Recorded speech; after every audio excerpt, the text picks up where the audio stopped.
So I guess the kind of starting point for our project is the sort of situation which, as we all know, is kind of that public engagement is high on the agenda in higher education and elsewhere. And there are growing calls for researchers to demonstrate impact, relevance, and so on. And indeed, the Catalyst project comes out of this agenda. But kind of despite all this level of interest in public engagement, there's been little systematic attention paid to what precisely is meant by the public in public engagement. And so that really, doing this backward is a bit, okay, yeah, hold on. So the kind of question really that forms the starting point for our work is this: what happens if we put the idea of the public at the center of our efforts to conceptualize, conduct, and evaluate public engagement with research? This is what we've tried to do with the Participation Now project, which is what we're going to be talking about today. Before we do that, we'll just say a few points about the kind of broader context in which a project is situated. It kind of comes out of three key observations about the kind of current conjuncture, if you like. The first being the kind of multiple crises that we've seen in recent years to do with disengagement from traditional forms of politics, questioning of public institutions and traditional modes of belonging, and so on. The second being that, partly at least in response to this, there's been a proliferation of public participation initiatives in a broad range of domains, kind of from government to arts to social movements and research. And thirdly, we see growing calls for researchers to do public engagement and provide evidence of impact, relevance, and public effects. So we see these developments as being related, and so the broad questions that kind of arise for us are really kind of how to operate in this context and how to respond to it. And so it's with these broad questions in mind that we've set up the Participation Now project. And so Participation Now is both a research project about participation and public engagement that we've kind of set out to do in a publicly engaged way. And so it's also then an experiment in publicly engaged scholarship as part of the Catalyst project here at the OU. So I'll just give a quick sort of outline of what we'll talk about in this presentation. We'll introduce Participation Now as a project. Some of this will obviously already be familiar to some of you who've heard us talk about this before, but hopefully we'll show you a bit, we'll have come a bit further along than where we were last time.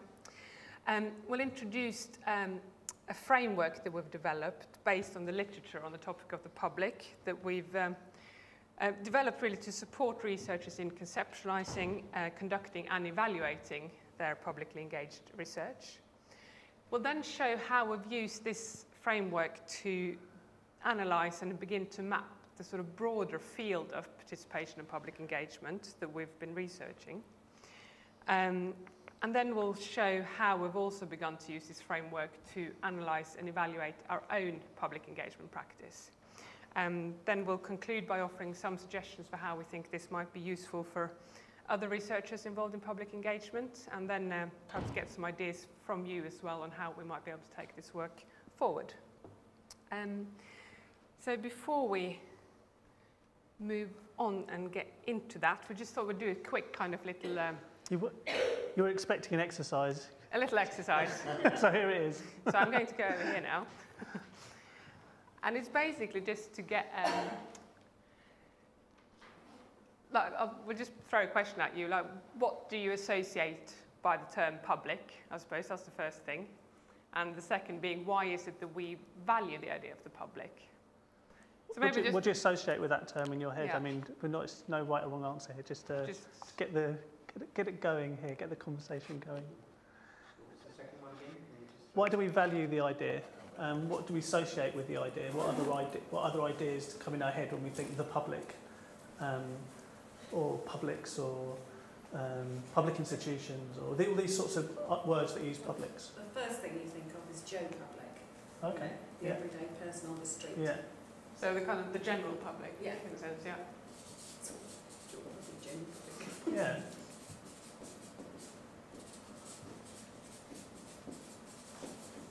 Yeah. See, I was thinking more of the Yeah. Public-private. Once you start, you won't be able to stop. So it's the not private, yeah. Something social and collective.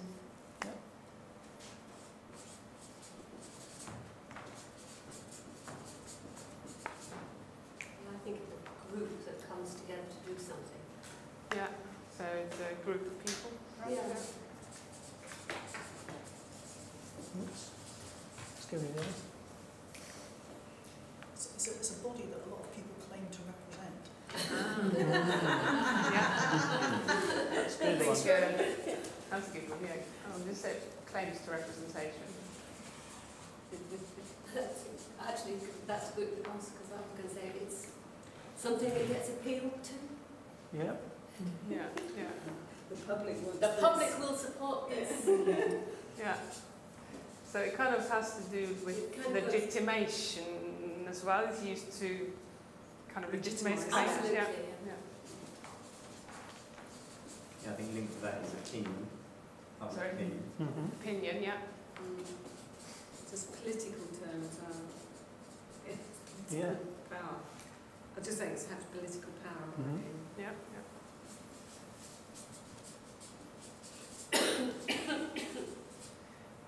and yeah, we could continue for a while, I think. But yeah, I guess.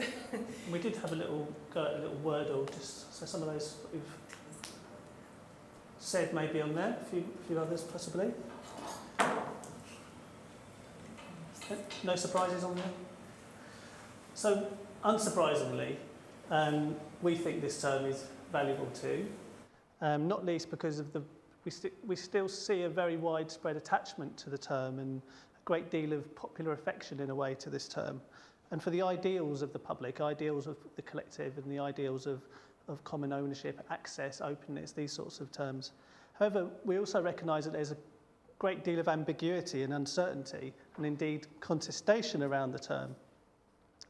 But so rather than abandoning this idea of the public or trying to replace it with a new term, which is also something we see sometimes, I think it's important, we think it's important to build on this concept's emblematic and widely appreciated status, but at the same time to consider how the researcher might approach this idea more precisely and systematically.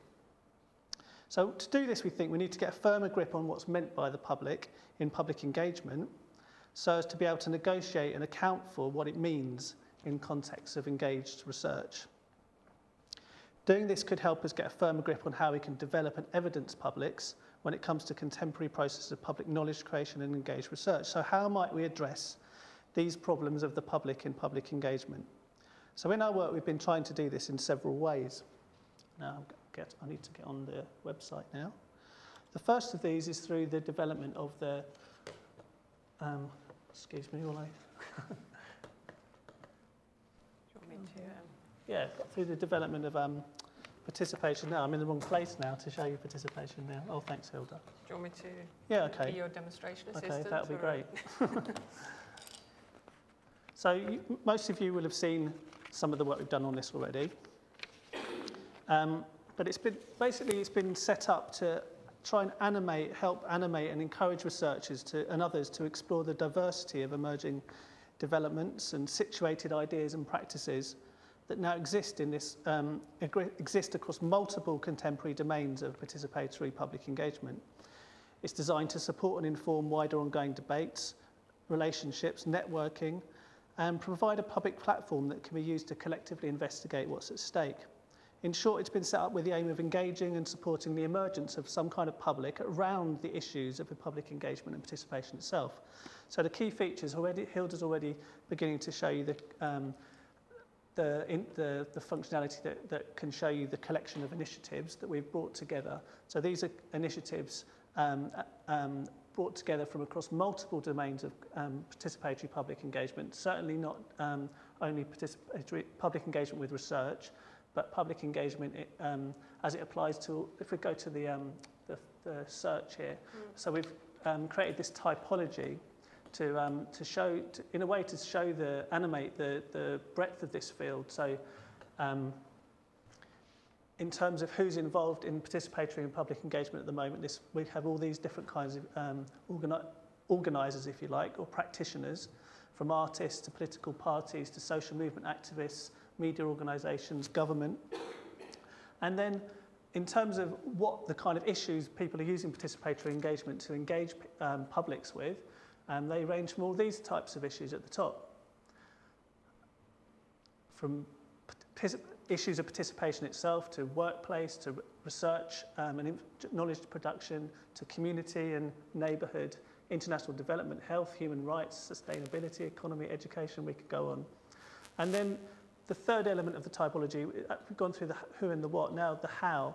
We've recognised that there's all these different forms. It's taking increasingly diverse forms as well, this participatory engagement, from public assemblies to involving people in research and learning, or protests, or creating new online platforms, special events, voting. So the first way we've been, this is the first feature of the site, if you like, is this archive or this collection. So we have these over 130 different initiatives and this typology, and you can use this search functionality that we developed with OpenLearn to search the archive in different ways. I mean, I don't know if anybody would like to suggest a search that we might do here and see if we can get anything to come back from that. Would you like to have a go, Rick, or anyone else? Do you want to see from community initiatives, Fran? So if we put neighbourhood and community in. Any other filters? We can combine them as well. Just to see how many will come for that. Sorry? Yeah.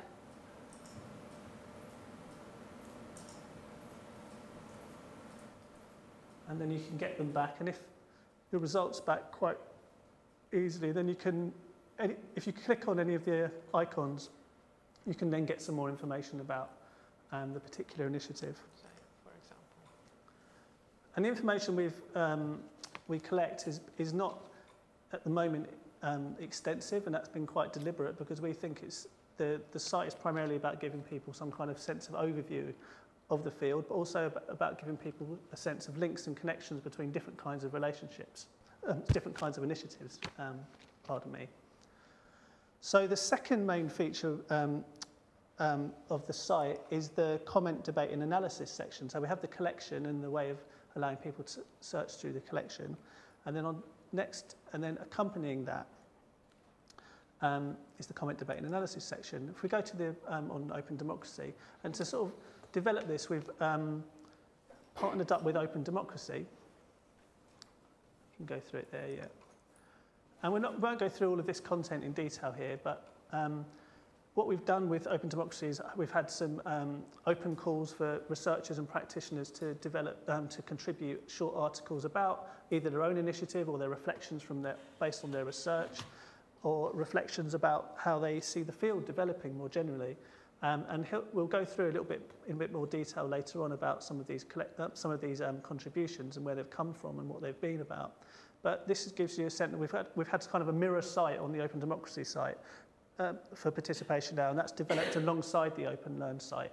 And this site has brought people in from different places than it would be possible from OpenLearn, and it's also shaped the project in a different kind of way, really. So the second, I'm going to move on now because we're going to come back to some of the content on these that have been developed. But the second way, can we go back to the PowerPoint? Sorry, cheers. So the second main way we've been working to get a grip on the problem of the public is through the development of a framework for analysing publics. The framework is intended as a pragmatic tool that can be used by researchers to conceptualise, conduct, evaluate public engagement. This framework draws on and relates three distinct perspectives on the public that exist in the theoretical literature, each of which we would like to claim are differently useful when it comes to investigating publics and emergent formations of the public. Very briefly, the first perspective views the public as the first of these theoretical perspectives from the literature views the public as a real and pre-existing entity that can be known and represented through calculative techniques such as surveys or polls or segmentations that are used in governmental research, but also in marketing, campaigning and behavioural change programmes. The second perspective that we use is drawn from the long tradition in the literature on the topic of the public that is more normative in its orientation. This work offers a different set of resources for thinking about how publics should be constituted, such as what a public's capacities should be, or what virtues publics should have, and what public actors and institutions should be like, and the democratic role of publics and counter-publics, and even the conditions that are required for publics to play a role in society. And the third perspective derives from what we refer to as emergence-oriented accounts of the public. This is different. Again, this work emphasises the mediated and reflexive and indeterminate qualities of public. So rather than seeing the public as real, a real pre-existing entity, the interest here is in what Craig Calhoun calls publics in the plural, and how they are summoned, how publics are summoned, and how they're mediated, and how sometimes they can self-organise. So here's a summary of each perspective and what we think the value is for the analyst in context of public engagement with research. I won't go through all of these in detail, but each perspective invites the analyst to attend to something different when they're looking at public engagement processes. And I'm going to hand over to Hilde now to show you how you've been using this framework. Okay, so first then, I'll kind of give you a brief flavour of how we've used this framework to analyse 100 of the initiatives in the Participation Now collection. And so, you know, obviously we won't be able to go through all of this, but it will just give you sort of an idea and illustrate how it can be used. So in using this framework, then we asked 3 key questions of this collection. The first one, coming from the calculative perspective, was how did the initiatives in the Participation Now collection work to calculate and represent the public or publics that they were set up to convene? And here we want to highlight kind of 2 broad approaches that can be placed in a sense at different ends of a spectrum. So at the one end here, you've got initiatives that are in some way concerned with facilitating self-representation, making it possible for people to represent themselves in the public sphere. So these modes of self-representation include things like online petitions. A vast community petitions is one of those. Also citizens' media projects of various sorts that kind of aim to give voice to people in different ways. Global Voices is a global example of that. Then at the other end, you've got initiatives that in some way that enact representation by representing or in some way speaking on behalf of a public or publics. And so here, on the one hand, we find initiatives that provide toolkits or methods for synthesis. So they aim to come up with solutions, recommendations, consensus. It's about aggregating and combining different people's opinions and so on. So one example here is Puzzle by Policy, which is a European Council-funded project to engage publics with the policymaking process. But also at this end of the spectrum, we find more traditional modes of representation. So collective forms of organisation like trade union initiatives and cooperatives that kind of enact representation by involving people in a collective structure and kind of speak on behalf of people in that way. So Unite community membership is an example of those kinds of initiatives.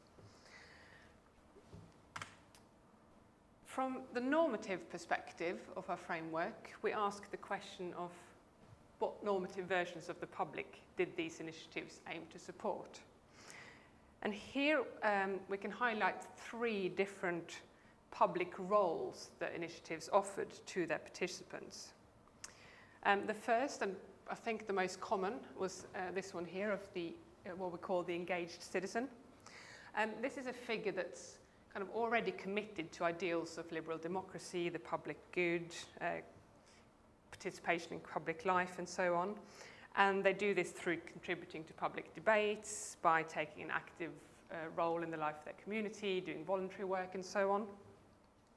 And so working in this role of the engaged citizen can mean either resourcing established institutions, so for example by providing them with data, opinions, solutions and so on, Or it can mean being enlisted in projects that in some way seek to open up established institutions. So, for example, crowd-curated museum exhibitions, Click, which is there as one of those. This sort of resourcing approach, one example of that is something called Connected Citizens, where people play a game where they come up with solutions for future delivery of policy, and many, many more. The second kind of public role that initiatives offered was that of what we call activist. In contrast to those here, initiatives in the activist category are set up to in some way appeal to people who either oppose or identify as being marginalised from some kind of aspect of the status quo. So these initiatives set out to hold governments to account, to challenge the status of prevailing public discourse or dominant social groups in some way. Oh, no? Okay. So initiatives, examples here include 38 Degrees, the campaigning organisation, and also more radical kind of direct action groups like at UK Uncut.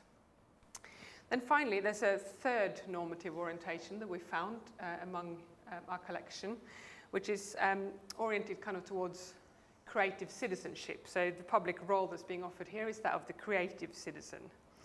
So these are initiatives that offer or the support forms of public expression through participatory experiences, events, arts projects, and so on. And some of these initiatives set out quite deliberately to detach themselves from established institutions and more familiar or mainstream kind of forms of organisation, and value these more experimental or creative actions in their own right. So one example here is a project called Complaints Choir, which you see the people singing at the bottom there. That's an arts project where people come together, they collect all their complaints about all sorts of mundane or more important subjects. They write a song and they perform that song. It's my favourite in the collection. Okay, so thirdly then, from the emergence-oriented perspective, how were the initiatives set up to resource forms of self-organisation and public emergence? And here it's useful to highlight two kind of main axes of difference, if you like. The first of this was discernible kind of between initiatives that were oriented towards the achievement of a final outcome and initiatives that were more open-ended. So, you know, here you have initiatives that in some way try to arrive at consensus or a final solution that everybody agrees on. In the latter category, you got initiatives that are more concerned, you know, they're more open-ended, they're more concerned with learning, debate, exchange, but, you know, without this sort of final goal in that sense. So, you know, an education initiative like the Ragged University is an example of those. And then there's a second axis of difference. These overlap, but they're not always the same. There's an axis of difference between initiatives that are highly structured, which have clear procedures, they're closely managed, and there are high levels of support provided. And on the other hand, you've got more sort of hands-off initiatives, which are mainly about providing some kind of platform or tool or a space or some kind of repertoire of action that people can use for their own purposes, but there's much less emphasis on managing that process and the outcomes. So, how is this relevant for public engagement with research? Well, the analysis that we've conducted using our framework allows us to begin to map some of the tensions among the ideas and practices being supported across different settings. And it highlights really that there's a politics to this field. There are always choices being made about how to do publicly engaged work, and there's always choices to be made in terms of what your priorities and your alignments are. And so this kind of map that we've started to sketch out then can, on the one hand, prompt researchers to think reflexively about their own commitments, their identifications and choices, and also help researchers think about how to position themselves within this broader field of participatory public engagement. And think about, you know, what kind of collaborations they might want to form, what versions of public they might want to support. Okay, So, having shown you, given you a glimpse of how we've used our framework to look at the field more broadly, what we want to do next is turn the tables around and give you an idea of how we've begun to use the same framework, but this time to analyse and evaluate our own public engagement practice. So we've been applying it to participation now as a public engagement project. Like the initiatives we've analysed, we've recognised from the beginning that we're also part of this field of participatory public engagement that we wanted to be able to reflect on, but we wanted to be able to use the framework to reflect on, account for, and kind of narrate our own position in the field and what's happened by trying to participate in this field, if you like. So I'm going to hand back to Hilde, and she's going to take you through begin to take you through some of the ways we've done that. It's me again. Okay, so using the framework to evaluate participation now, just to remind ourselves briefly what these different perspectives kind of prompt us to look for. You have the calculative perspective, which focuses attention on, this idea of the public being a real entity that exists out there, and the question really being then, how do you track it, how do you represent it, how do you measure it, and so on.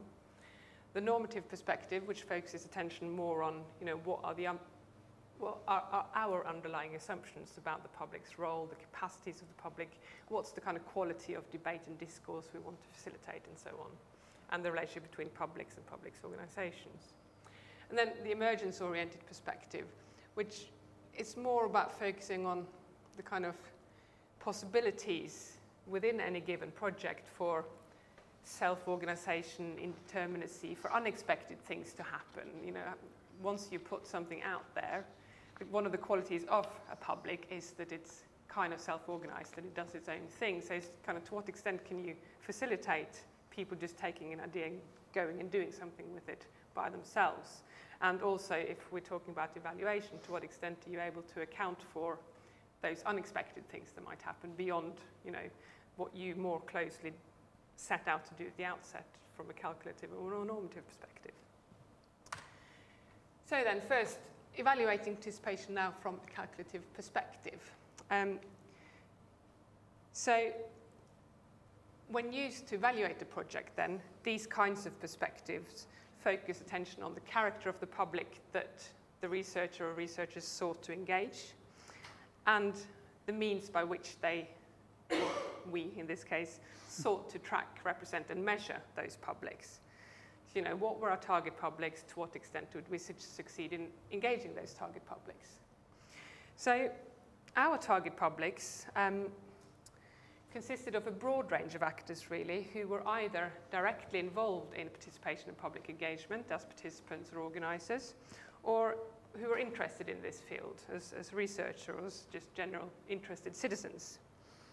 And so we wanted to engage a diverse public made out of researchers, practitioners, and others, students, citizens, and so on, and working within a broad range of disciplines and areas of public life.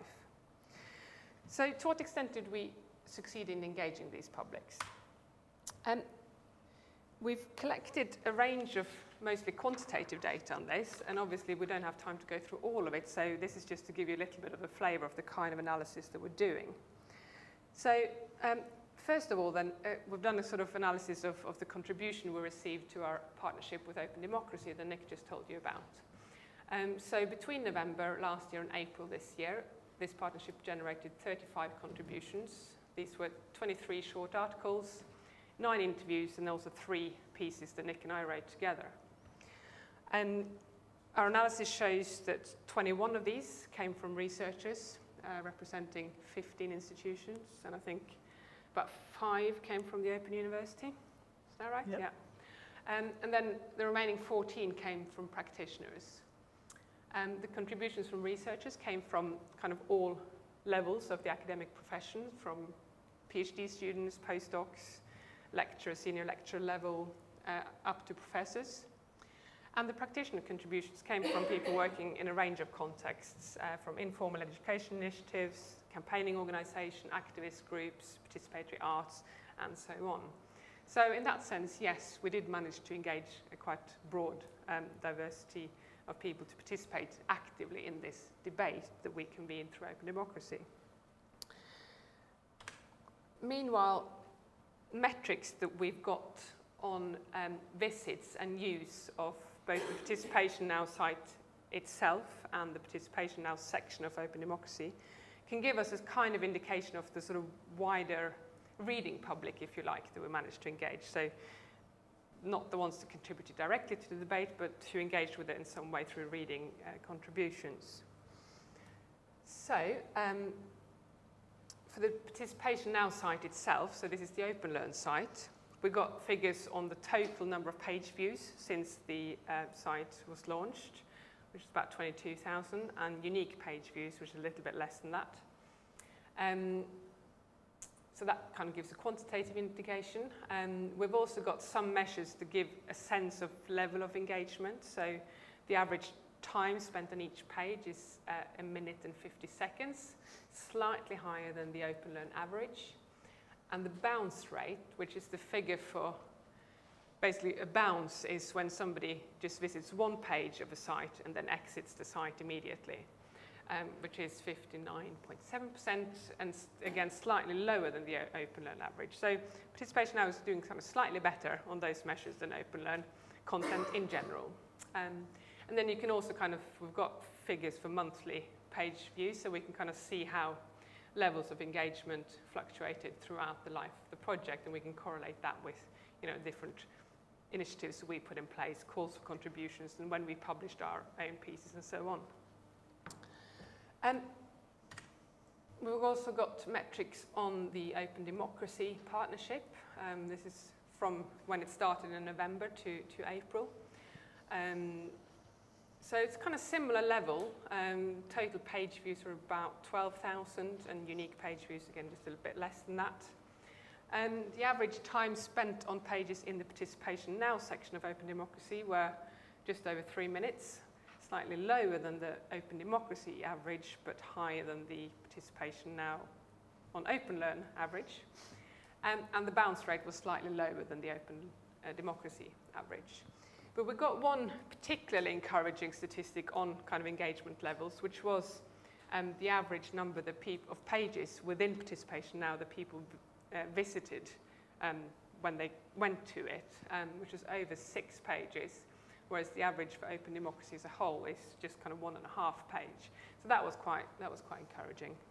And again, here we can kind of see how number of visits fluctuated throughout the life of that partnership. So these kinds of quantitative measures obviously can tell us something about the size, the shape of the public that engaged with Participation Now, and some indication of the levels of engagement of that public. What it can't really tell us much about is the kind of quality of debate and the quality of discourse that we managed to create in that sense. And so that's kind of what we need the normative perspective for. So kind of just to recap, the normative perspective, when you use it to critically reflect on the public engagement project, can tease out the sort of normative assumptions that underpin a project, and then provide an indication of the versions of the public that we want to, as researchers, want to support. And so evaluation from this perspective focus on the extent to which those normative assumptions have been met. So what were our normative assumptions and aims? Well, we didn't really have a very strong predefined normative agenda, but we both kind of came to the project with a commitment to co-production, to valuing non-academic forms of knowledge, to public pedagogy and so on.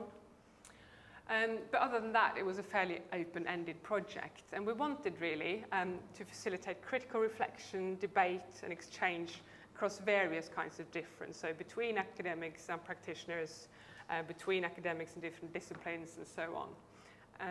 And so it was a particular kind of attention debate and a public debate that we wanted to facilitate. And so we imagined a public then that was engaged, critical, interested in contributing to this public debate, to sharing knowledge and insights and so on. So to what extent were these assumptions met? And one thing we can look at are email interactions. When we added an initiative to participation now, we would always send an email to the organisers of that initiative just to let them know about the project, that we've added their initiative and so on. And so we've got some indications from the responses we received to those emails.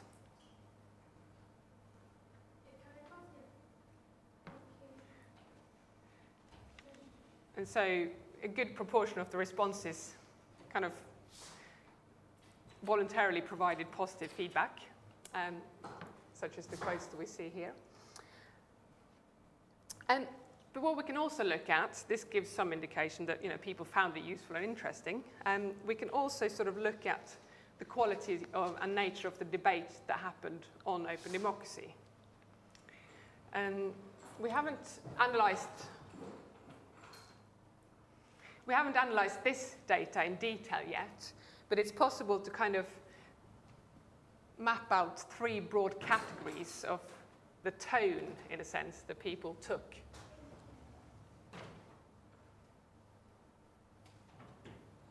The kind of nature of the different contributions and the tone that people took in those.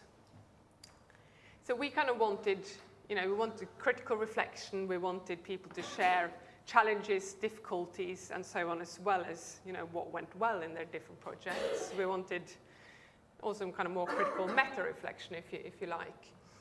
Not all of the contributions kind of met those probably quite stringent criteria. So the kind of 3 broad categories of materials that we can kind of find are, on the one hand, you've got sort of self-publicity. So these are short pieces that people wrote to give visibility to their own project, to sort of tell people about what they did, what they achieved, and so on. And there isn't really a value judgment on this from our part. It's, this is also a valid kind of reason for wanting to participate in this debate. And even by doing so, they're also contributing something. But the focus in those pieces is mainly just on kind of, is look what we did kind of thing. The second one is a more critical reflection on own practice. So this focuses more on challenges, difficulties, what could have been done differently, and so on. And then you've got a third category, which is more a sort of meta-reflection on participation and public engagement themselves. So sort of mixed set of findings there, I suppose.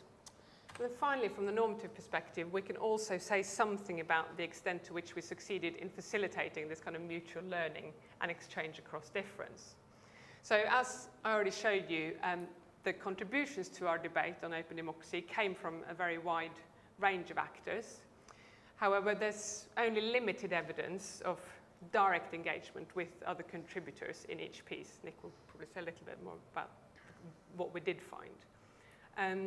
So sort of lesson from this really is that building up this kind of debate is something that takes time, and we haven't had enough of that time yet.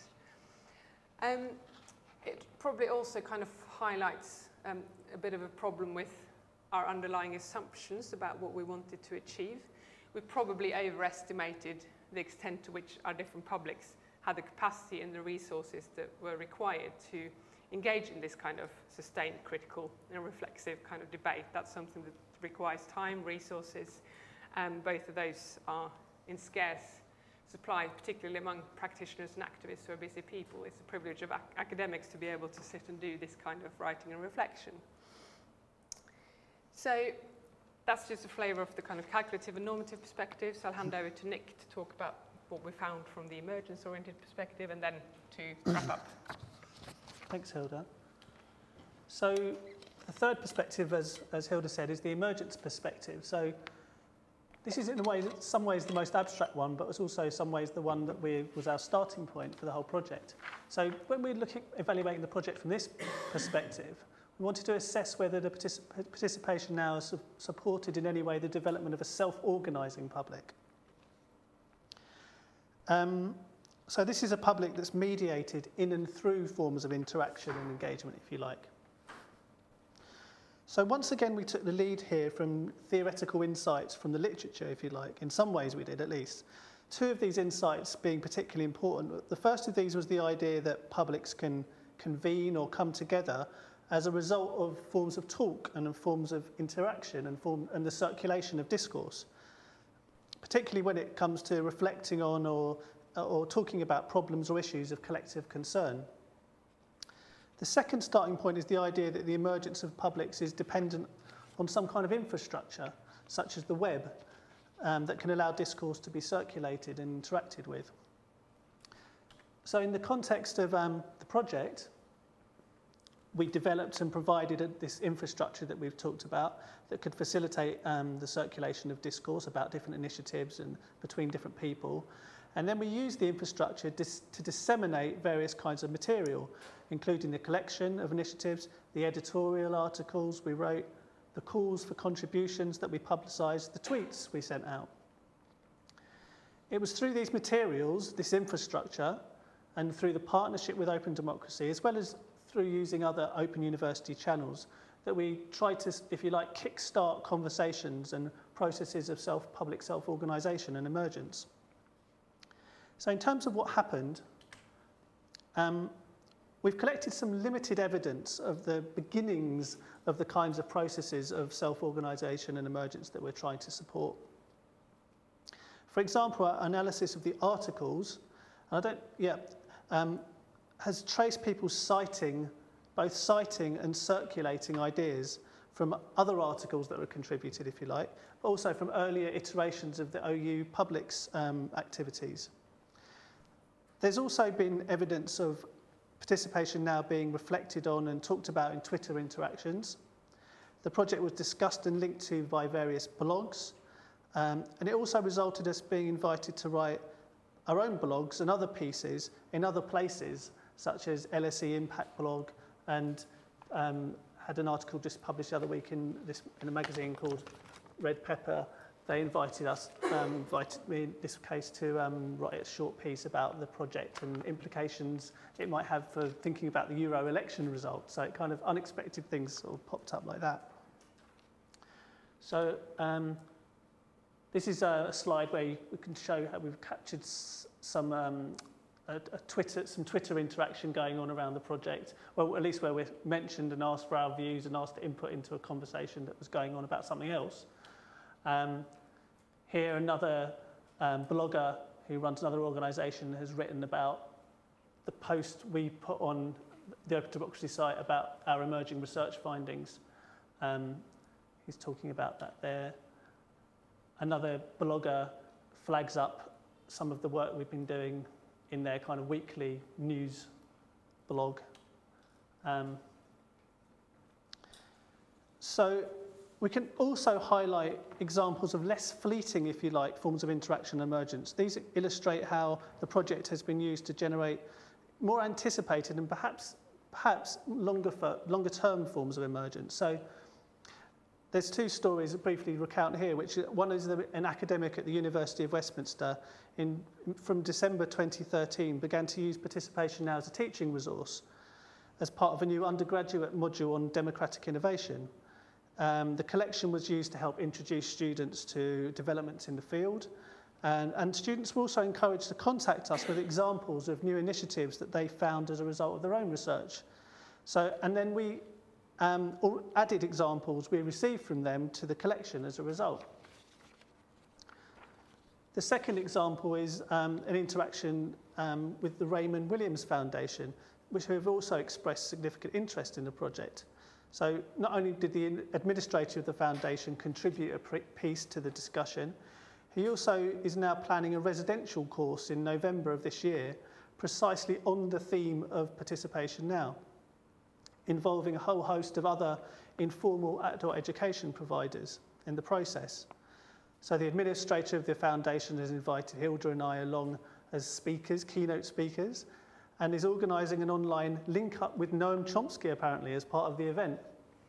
So materials on Participation Now site will be used in this event, as resources to provide material for small group discussions and conversations and collective activities. The event will reflect on how these learning resources that have been produced by what they're calling learning resources, the resources we produced in the form of the articles for Open Democracy and the collection, could be used more widely in other informal learning settings, and the people at the event who come along to this event will also be encouraged to reflect on how this resources could be developed further and how the project might go further. So these two examples point to how participation now might potentially be used more widely, whether this is to support the emergence of a public of university-level students, perhaps, or groups of citizens involved in more informal processes of lifelong learning who are also interested in these topics. Okay, we're nearly at the end now. Before summing up, I just wanted to note that in a way our story has been told backwards up to now, because in terms of the overall project, our starting point was the emergence-oriented perspective and approach to creating publics, if you like. But as our project developed, we realised that we needed other ways of thinking too, especially when we were coming to evaluate and account for the work. So this is how this tripartite framework came into being. So to sum up, each perspective in the framework brings different aspects of the public interview, and we think bringing these perspectives or understandings into a relation and using them together can allow for a more nuanced understanding of the public in public engagement. The approach we have outlined does not provide a universal framework or method for doing or evaluating public engagement. It doesn't provide set criteria as such or indicators that you can really measure up against. The idea is rather that, informed by the different strands of thinking that we bring together on the topic using the framework can be used by researchers to kind of analyse reflexively what they're doing and evaluate their own practice, especially by kind of situating it within wider institutional and broader contexts. So you don't just analyse your own ideas, you can think about how the funders want you to think about publics as well, and how your institution wants you to think about publics. Importantly, we think the framework could be used at different stages of an engagement project. So at the beginning, it could help you to think about your planning and your conceptualisation and how you situate your project. And during the project, as a kind of formative evaluation, you could use this kind of framework to monitor progress. So, for example, we realised at a certain stage in our own project that practitioners weren't getting involved as much as we'd hoped. So using the calculative perspective, we could see they weren't interacting as much as we hoped, so we could reflect on that, and then we did the work specifically with the practitioners to get them more involved. And then finally, at the end of the project, you can use it, as we're beginning to here, as a kind of for summative evaluation. The three perspectives can be, as Hilde has been saying, can be used to make explicit many of the assumptions that underpin our engagement practice and about our commitments. This can allow us to evaluate our projects against those assumptions, if you like, on the multiple dimensions. So it's intended as a pragmatic tool rather than a theoretically pure singular framework, and can be used, we hope, in ways by researchers that are useful to particular researchers. So depending on a researcher's own commitments or a requirement of an institution, a researcher could use the framework, may choose to give different weight to different perspectives in the framework or to particular interpretations of those perspectives. So to conclude, I think we've thrown quite a lot at you here, and we've highlighted the need for more theoretically and empirically informed ways of approaching the public in public engagement. We've introduced how we piloted an approach to publicly engaged and participatory research through Participation Now. And I hope we've shown you that by doing this, we've been able to conduct research into the contemporary field.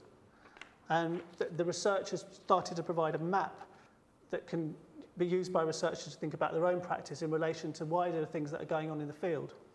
And then we've also, in the last part of the presentation, illustrated how the framework can be used to evaluate and help account for the progress of an engaged research project.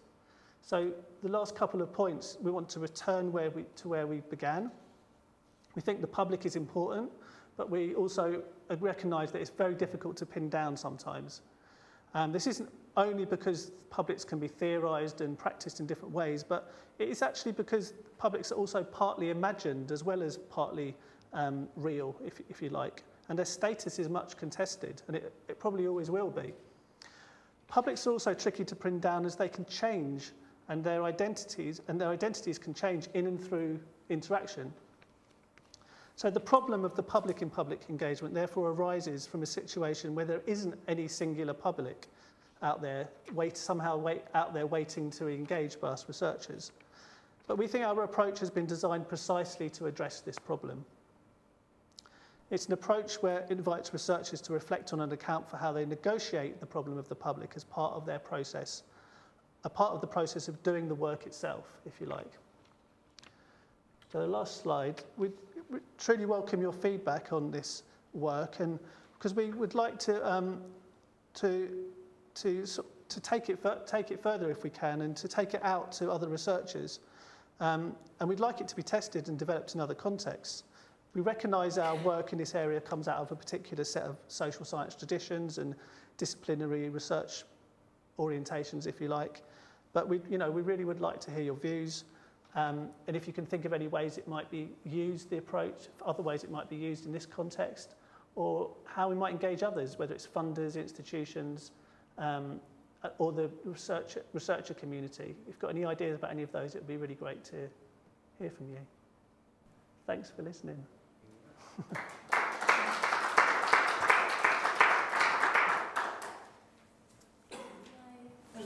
Someone else can I ask some questions? I'm not sure if there are so much suggestions. Please do. It's really interesting, and I think it touches on kind of key issues for understanding conceptualising the public. My kind of confusion is possibly where I come from, and I'm just looking more at participation part, so looking at co-production specifically in research processes as well as with outputs. And I'm just a bit confused about how you're using participation, I guess both in the Participation Now project and in the kind of broader research project. So I was wondering, sort of three interrelated questions or points. One of them, the first one, I'm assuming that you mean by participation, you mean sort of civic participation. So the participation is in some kind of civic activity. But related to that, what sort of criteria do you use to select these projects? Because I guess what I'm interested in is what would be excluded. Can any group or even sort of family or tribe or organisation be one of these initiatives, and how do you go about doing that? So parameters. The second kind of question is more about the co-production and the research element. So, and I don't know anything about open democracy or participation, so I'm probably being really naive. But how did the kind of non-academics participate in the research? Were they involved in the framework development, the design part? Were they involved in the analysis part? Was it more kind of contributing to like kind of broader discussions around the research? And then the final question, I guess that's more of a comment, was going back to your notion of the public, and you talk about, at one point you were talking about resources and capacity being an issue potentially which constrained the engagement of non-academics in your research. And I was wondering if you thought about, because you're thinking quite a lot about public in a kind of big sense, and how would a differentiation of different types of publics maybe help you to think about different types of capacities and resources, and help you to kind of respond differentially as opposed to in a kind of more encompassing way? And just apologies if I'm really misunderstanding. No. So. Do you want to take the first one? Or the second one? Yeah, the first one was about criteria for inclusion. Yeah, it's a good question, and I think it's, I don't think we can say that we had this clearly worked out at the beginning, but we took a kind of quite deliberately open and broad approach, precisely because we wanted to capture the sort of very wide diversity of different projects and approaches, and so we'd rather err on the side of inclusion than exclusion in a sense. And so, because we wanted to show that,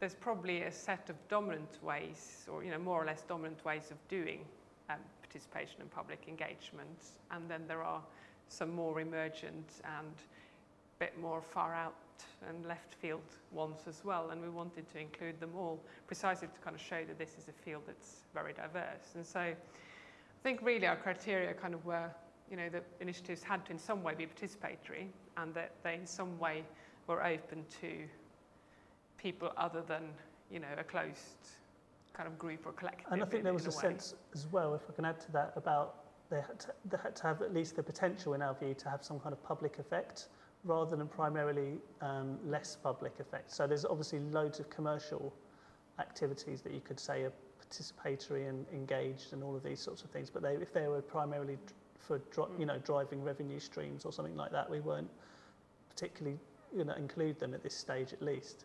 So by participatory, do you mean participatory in terms of their methods? Yeah, their approaches, yeah. And having a kind of public issue at their heart, if you like, a collective issue of concern.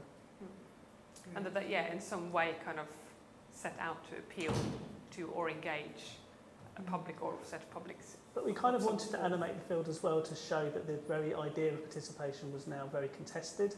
So it wasn't that, and you know, it's problematic as you've spotted, because you can always take it, you can always say it's contested, but then why don't you include that then? Of course, there's always going to be that problem, but we wanted to sort of show as much as we could that there was a broad sweep of things going on. I don't think it's necessarily a problem. It's only a problem if you use your kind of sample as an analytical data set, then it's problematic because then you have to prove how you've chosen it. But if it's not a data set, if it's just like a way of bringing together different organisations, doesn't it? Yes. Yeah, I mean, it's certainly not a kind of, you know, statistically representative and generalisable set of, you know, this is what the field looks like, quantitatively speaking, but we wanted to show the range, I suppose. And I'm sure that, you know, there are still things out there that haven't been accounted for, and we're constantly kind of surprised at the things that people kind of send us and sort of think, we should include this. We're like, oh, wow, that's really weird, but very interesting. Yeah. So, yeah, I guess that kind of links to the second question about how people were involved. So, so I mean, I think there's probably a couple of points of clarification to make there. There's different strands, if you like, to the research. So the research that we did to analyse the 100 initiatives, that was taking a cross-section of the initiatives based on the typology. So we took like some different initiatives that are addressing different kinds of issues in using different sorts of approaches, different kinds of organisers. So we did a kind of cross-section of that, and that's what the 100 were. But we didn't analyse what happened as a result of those initiatives, because we hadn't done ethnographic research. What we analysed was how these initiatives are set up. So how they're set up, and in the ways that they're set up, how do they kind of work to constitute the public, or work to resource versions of the public to appear. So that we're not trying to predict what will happen as a result of the initiatives. It's just we're trying to analyse the assumptions, if you like, made by the practitioners or organisers at this stage of the research. Conducted here. That part of the research was just us, and we didn't involve any of the practitioners or anything like that. It was a kind of preliminary piece of research to just look at how the different. What we wanted to do is to kind of be able to pinpoint the different ideas of the public, if you like, that are being invoked, and therefore what's at stake in the field in terms of different ideas of the public, in terms of the setups of these things. I mean, subsequent research, we'd hope then you could go along and talk to the people in organising them, or ideally watch the activities playing out and see it being contested again, you know, in the interviews that you did with the practitioners, or in the actual live events, as when people came along and said, oh, that's not me, I want to do something else, or such things like that. So that was one strand of the research. The other strand of the research was this kind of more live discussion, and how, so we, if you like, all the assumptions that you can see we make about participation and the public and engagement and what it is, in a way we were asking people for their views on what it is. So we were asking people to be involved in that discussion, and we got lots of different kind of perspectives as a result on the issue, but also it was about bringing those different perspectives into relation, because one of our observations, one of our starting points was that there's a lot of work going on in different domains, but it's not yet talking to each other very much, or not at least very systematically, you know, so work going on in arts and participation and or government or social movements. There's not a place or a platform or a space where this kind of different perspectives come into relation. So I wanted to create a platform which is a longer term process where kind of ongoing exploratory discussions could take place about this field. So that kind of is a research platform, if you like. So it's, in a way, we've been interested in, before we started this project, we'd both been interested in how publics are mediated, and we've done research on that in specific contexts. In a way, one of the ambitious goals was how might we scale up that kind of research? How might we do it more collectively and more interactively with other people? So that was that bit of the research, if you like. And then the other bit was, final bit that we've talked about here, if you like, is how can you evaluate public engagement if you try and draw more systematically on different ideas of the public that are in the literature, because the public is also contested in the literature as well. It's not one thing in the literature. So instead of us saying we only believe that this idea of the public is the correct one, we could, in context of engaged research, we think that there's different perspectives that are useful, and we wanted to research how you could use them together. And so so one of the articles we're writing is a case study of how we use the framework to start to evaluate the project. So that's another kind of line of research. So I hope that helps that with that question. Yeah. I suppose also kind of, with the evaluation, you know, so far this is what, it's just been us starting to do this evaluation work. You know, obviously with more time and resources, we would hope to further along the line involve the other partners of the project in that evaluation as well. So OpenLearn and Open Democracy and some of the people who have been involved in writing for the debate and all this, but we just kind of haven't quite It's kind of a prototyping work, if you like. Yeah. And then I guess one more way that people were involved in doing the research was to suggest initiatives. Like we've got lots of the cases in the database as things that people suggested to us. So yeah, I guess that's another way that people are involved in it as a research project. And the final question was a really good one, but can you remind me of your specific? I do remember it's about resources and different types of publics, but I don't want to get it wrong. Yeah, so. no, I mean, towards the end, you took in the presentation about one of the constraints being assumptions about the resources in terms of time, I guess, and capacity, in terms of maybe languages, practices of the non-academics involved. And then later on towards the end, you talked a bit about the sort of notions of public and then differentiated publics. I was wondering if you thought at all about a sort of differentiated response to these different publics in terms of how they... Just a very practical, on a practical level, we had to work less hard to get researchers involved than we did to get practitioners, and so for the practitioners and organisers of these initiatives, we ended up spending quite a lot of time that we hadn't budgeted for, if you like, to organise a more concerted campaign to get them involved. So we ended up doing an interview series with them. So instead of asking them to voluntarily write pieces and contribute pieces, because we didn't go through the pieces, but some of the pieces are, you know, between 500 and 1,500 or even 2,000 words long that we got contributed by, that researchers contributed. But practitioners, when they did contribute, they were doing something very short, which was publicising their work, really. So we wanted to get a bit more under their skins, well, not under their skin, you know, find out a bit more what was going on. So we went along and ended up having a series of 7 interviews with 7 different kinds of practitioners. And then that gave us an opportunity to sit in a room with them for at least an hour or sometimes more, and go through some kind of research questions with them, using the framework as a kind of interview schedule in some ways to open up, you know, how do you what happens when people start self-organising within your initiative, or how do you think about the public, or what do you think your role is in, you know, and the interviews are all had to be edited, and you know, so we had to do a lot of work to get them involved, but then they started tweeting them out, and that helped to get the word out about the initiative, about the project, and get more involvement subsequently. So they definitely had different resources. They weren't less interested, but they needed to find a hook in and needed to have more time, and they needed us to go and talk to them face to face to get them involved. So they were definitely a different public, yeah. partly answers that first question, I think. You answered there about, you know, role and value beyond the context of this project. So you look at the, you know, the work being done by Sandy now at the Institute there. That simple practical example you've given us there about how you get people involved beyond academia. Academics tend to have time to write and the kind of capital to be able to do that, you know what I mean, which isn't necessarily the case in other parts of, you know, in other parts of the public, you know, so that's one very practical example, I think. But I wonder if I could take you back to Jude's question around that kind of criteria, because you were very open at the start of the project. So I'm saying, okay, where are you now? Do you know what I mean? Are you still very open? Can you, well, have you rejected any projects that you say, okay, that doesn't count with me? Or can you imagine something that you think, actually, I'm not sure that fits, do you know what I mean? It doesn't fit in the way that we thought.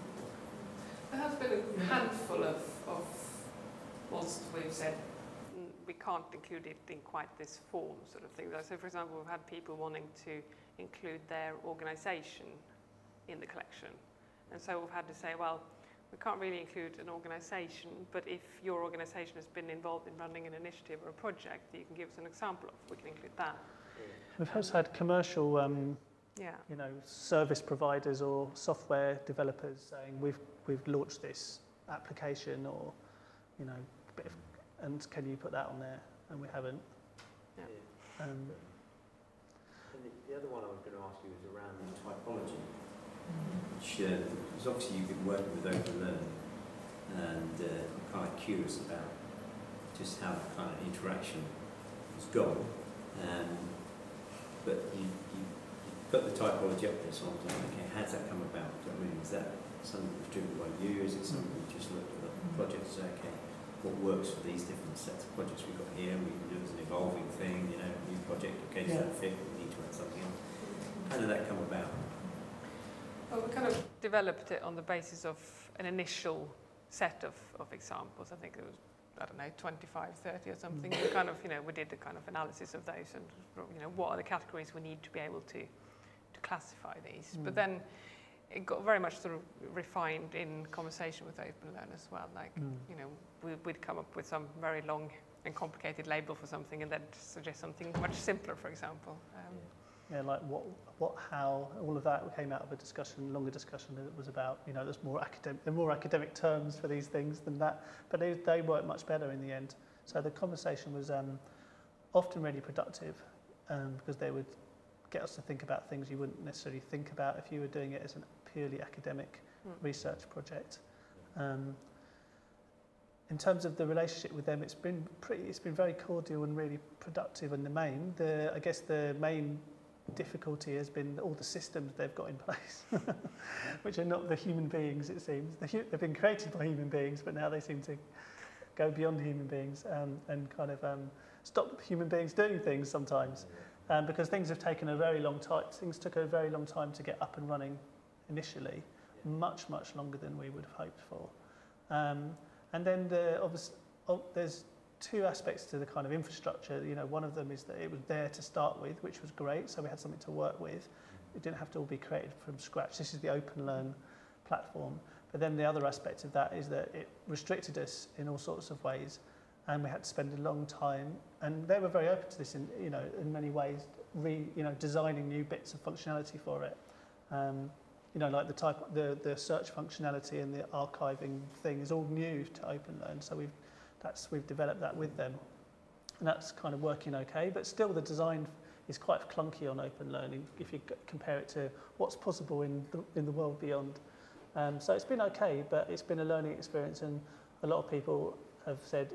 It's good that people have told us that it's good that it's in the Open University system. You know, it's kind of there as an institutional project, if you like, as a result of you investing all that time speaking to OpenLearn. But on the other hand, they're like, oh, why'd you do it with OpenLearn? You could have done it all these other whizzy ways if you didn't do it, if you did it beyond OpenLearn. Yeah. So, yeah.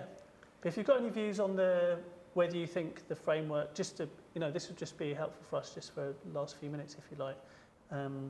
If you think the framework, how we could kind of take it to researchers beyond our own network, if you like, of small social science publics, geeks, if it might be useful to the funders, you know, something to them to think with, or other researchers in other disciplines, or whether you think it's going to be too abstract for other people, you know, or not useful. I'd just be interested to hear that. Well, one very practical application I can see, which may be relevant to some of the work you're doing now, is how it would apply to a new project.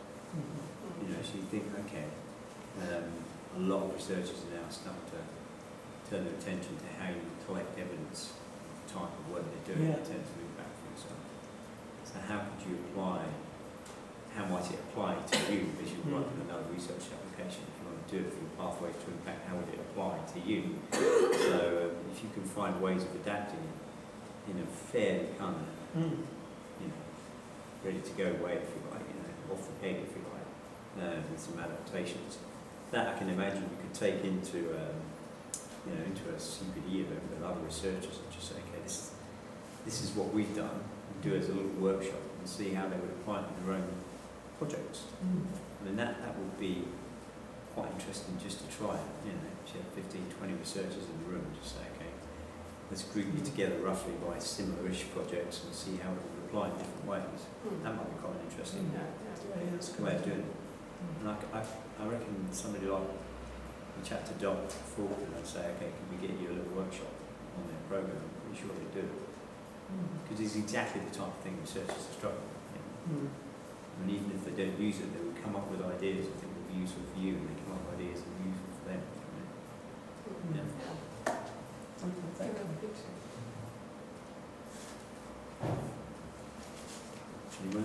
Okay. Oh, yeah, Trevor. Yeah, I guess obviously it's great. In terms of trying to take it to other places and stuff, I think about ways in which you might be able to apply it. It's almost like a sort of reverse engineering of it, sort of what are the answers that you can give with this framework, you know? And then as a way to highlight and get interest in it, you know? And you guys have got lots of answers, you've kind of gone through a lot of it already. But in doing that, I'm kind of wondering if there's a way to present it that's going to be slightly more in other people's language and other people's terms. So if you kind of go into some of the kind of solutions in terms of how you differentiate existing work and what that differentiation can be able to do. So it may be a tool for kind of creative exploration of potential ways of expanding this work, or if you're already working in a particular area, what are the other directions you could take it in? You know, there's maybe activity-based things that you could use this for that would really grip people's attention, really check, you know, get the buy-in. So I'm just trying to think, it's awful hard to do that. I mean, trying to come up with kind of clear exemplars that are really accessible for people that aren't necessarily in this domain is hugely difficult, but it does kind of work. Yeah, it reminds me of one of the ideas for developing the participation. Now, I won't talk about it at any length. It's just several people have said that if you could have some learning resources that kind of, you know, you've got the debate stuff, which is all quite specialised, and you know, you need to invest time in getting involved in all the different perspectives, and then you've got the initiatives, which are all these, you know, wide range of practices that you need to, again, spend time in getting your head around. If you had some kind of OU type interactive resource or resources for different groups, be it students or engaged researchers, that kind of taught you through the choices in terms of, you know, if you're doing this, then, you know, if you're doing thinking calculatively, you need to think about numbers and this, you know, in basic terms. But if you're thinking about assumptions, you can think about these sorts of questions. And then you could get examples from the collection to illustrate different approaches to practice, or even practitioners from the field to, you know, talking heads saying, we did it like this, and this were all the issues and benefits and challenge. You know, there's potential there to make some nice resources. Don't know how we'd pay to do it, but. I think one of the things I've always admired about your approach to analytical framework is you see value in different ways of assessing what you've done. Do you know what I mean? It's not just the calculative, it's not just the normative. You've always seen value in the three, and I think that's really important. You can take that into people, and you can talk to, you know, scientists about the numbers, but actually say there's other approaches here which you could potentially see, you know, there's value in these other approaches as well, and spin it around the other way. You know, you admitted yourself, you came in very much from the emergent perspective, and then you kind of see value in these other approaches. So So I think there's a journey that you've gone on, which I think is actually quite a valuable one to just explore with other people as well in that respect. Yeah, that's helpful, yeah. So continue this conversation maybe about. Cool. Thanks a lot. Thank you very much. Thank Yeah, you. cool.